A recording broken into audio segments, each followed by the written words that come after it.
ಜನರಿಗೆ ಸಂತೋಷವನ್ನು ಕೊಡುವುದೇ ನಿಜವಾದ ಈಶ್ವರ ಪೂಜೆ. 16 ವರ್ಷಗಳ ಕಠಿಣ ಪರಿಶ್ರಮದಿಂದ ಕಲಾವಿದರಾಗಿ ರೂಪುಗೊಂಡು ತನ್ನ ಕಲೆಯ ಮೂಲಕ ಜನ ಸಮುದಾಯಕ್ಕೆ ಆನಂದ ಕೊಡುವ ಕಲಾವಿದರ ಬದುಕು ಇಂದು ಕಷ್ಟದಲ್ಲಿದೆ.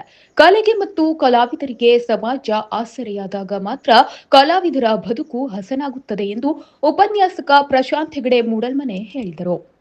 ಹೊನ್ನಾವರ ತಾಲೂಕಿನ ಗುಣವಂತೆ ಕೆರೆಮನೆ ಶಿವರಾಮ್ ಹೆಗಡೆ ರಂಗಮಂದಿರ ಅವರು ನೃತ್ಯ ಸಂವೇದನಾ ಟ್ರಸ್ಟ್ ಆಯೋಜಿಸಿದ ನೃತ್ಯ ಪಲ್ಲವ ಕಾರ್ಯಕ್ರಮ ಉದ್ಘಾಟಿಸಿ ಮಾತನಾಡಿದರು.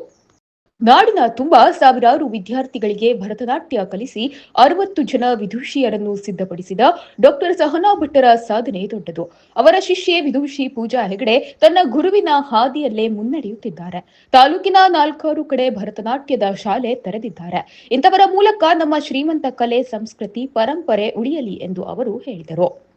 ಅತಿಥಿಗಳಾದ ವಿದ್ವಾನ್ ಶಿವಾನಂದ್ ಭಟ್ ಮಾತನಾಡಿ, ವಿದ್ಯಾರ್ಥಿಗಳು ಪಠ್ಯ ವಿಷಯದ ಜೊತೆಗೆ ಕಲೆಯನ್ನು ಕಲಿತಾಗ ಅವರ ಸೃಜನಶೀಲತೆ ಅರಳುತ್ತದೆ ಎಂದರು.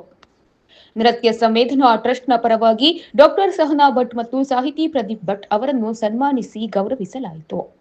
ಗುರುವಂದನೆ ಸ್ವೀಕರಿಸಿದ ಡಾಕ್ಟರ್ ಸಹನಾ ಭಟ್ ಮಾತನಾಡಿ, ಶಿಷ್ಯರು ಗುರುವಾಗಿ ನಿಂತು ಮತ್ತಷ್ಟು ಶಿಷ್ಯರನ್ನು ಸಿದ್ಧಪಡಿಸುವುದನ್ನು ಕಣ್ತುಂಬಿಸಿಕೊಳ್ಳುವುದೇ ಒಬ್ಬ ಗುರುವಿಗೆ ನಿಜವಾದ ಸಾರ್ಥಕತೆ. ನನ್ನ ಶಿಷ್ಯಳಾದ ವಿದುಷಿ ಪೂಜಾ ಆ ಕೆಲಸ ಮಾಡುತ್ತಿದ್ದಾಳೆ. ಅವಳಿಗೆ ಸಹಕರಿಸುತ್ತಿರುವ ಕಲಾ ಪೋಷಕರಿಗೆ ನನ್ನ ಪರವಾಗಿ ಕೃತಜ್ಞತೆಗಳು ಎಂದರು. ನೃತ್ಯ ಗುರು ಪೂಜಾ ಹೆಗಡೆ, ಶ್ರೀಮತಿ ಪ್ರಿಯಾ ಪ್ರಭು, ಸಂಘಟಕ ಜೆವಿ ಪ್ರಸನ್ನ ಉಪಸ್ಥಿತರಿದ್ದರು. ಉಪನ್ಯಾಸಕಿ ಬಿಂದು ಹೆಗಡೆ ಸ್ವಾಗತಿಸಿ ಕಾರ್ಯಕ್ರಮ ನಿರೂಪಿಸಿ ವಂದಿಸಿದರು. ನಂತರ ನೃತ್ಯ ಸಂವೇದನಾ ಟ್ರಸ್ಟ್ನ ಕಲಿಕಾ ವಿದ್ಯಾರ್ಥಿಗಳಿಂದ ಆಕರ್ಷಕವಾದ ಭರತನಾಟ್ಯ ಕಾರ್ಯಕ್ರಮ ನಡೆಯಿತು. ಹಾಡುಗಾರಿಕೆಯಲ್ಲಿ ವಿದುಷಿ ನವಮಿ ಉಪಾಧ್ಯಾಯ್, ಮೃದಂಗದಲ್ಲಿ ವಿದ್ವಾನ್ ಪದ್ಮರಾಜ್ ಭಟ್, ಕೊಳಲಿನಲ್ಲಿ ರವೀಂದ್ರ ಭಟ್, ಅಣ್ಣೆಮನೆ, ನಟ್ಟುವಾಂಗದಲ್ಲಿ ವಿದುಷಿ ಪೂಜಾ ಹೆಗಡೆ ಸಹಕರಿಸಿದರು.